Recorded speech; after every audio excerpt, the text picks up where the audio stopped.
Hey YouTube, old but slow dirt biker here. Looking at this part on my KTM 2022 KTM 300 XCW. Yes, this is the bolt that holds on the kickstand spring, and it keeps coming loose. I've lost one set of them and had it come off twice more. I tried red Loctite.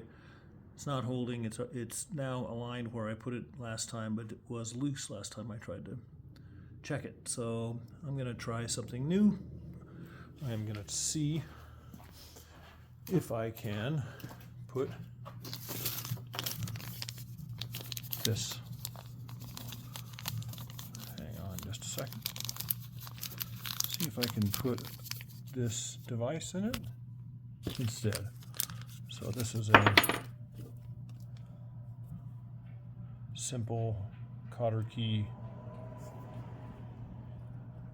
device. I'm going to see if I can drill it out and put the cotter key in, and if that will actually work, I don't know. We're going to try it. Okay, so after a bit of work, I got my foot peg back on with the I flipped it around so that this bolt was the smallest profile possible, because here's what happens when my kickstand comes down is it almost touches now. It was touching before it was hitting it, so I want to get rid of that. So we'll see how it goes. Next step, and remove this and see if I can replace it. Alright, so I've got it off. See, I had some red Loctite in on that, but it doesn't seem to hold. I guess my red's maybe not that good. Yeah, that's been beat to crap. And the question is there room back here? We'll clean it up and we'll find out. Okay, so guess what happened when I pulled my screw out is that my insert came out with it. So I had not a helicoil, but a similar kind of insert in there that was in theory holding together, but that insert was what was wiggling around and moving. It was not the screw itself in the insert.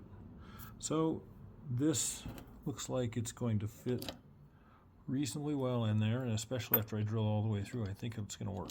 So, all right, drilling complete.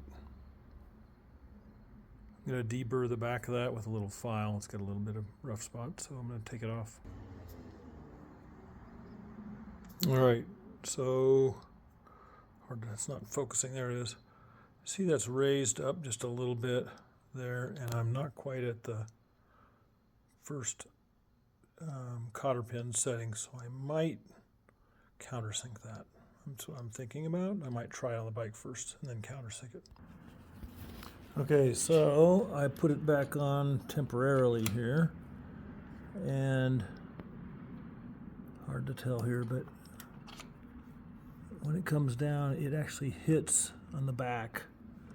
So I am going to countersink that in a little bit so it doesn't hit when it's on the back side there. All right, so this is what I drilled it out with. This was the 1/4 inch drill, this one right here, and I'm going to countersink with this one. Just drill in a little ways and just put that head down inside. I think that'll be right. Okay, so my countersinking with the drill didn't work as well as I thought. Ended up going with the handy Dremel, and it now, oops, here, give me a second. It now looks like this. It's a little messy, but nobody can see it anyway. And this slots right in, and it not quite flush, but it's clear. It makes the clearance. So I'm gonna try it. Okay, I think it's gonna work now. I've got, you can see, I got that coming through the back side, pretty flush, not quite, but pretty flush. A little chewed up. That's just me. And then I've got a lock washer on the inside just to help that piece stick out enough so it clears when it comes through.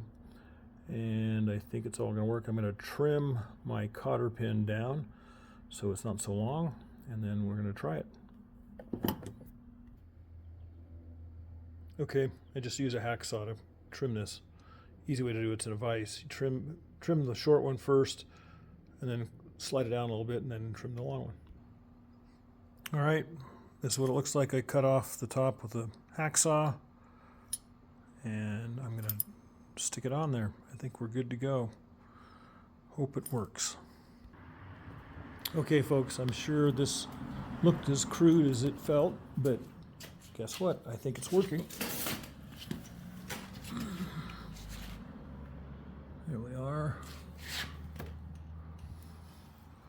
Everything clears. Nothing hangs up. And I think that's going to be permanent.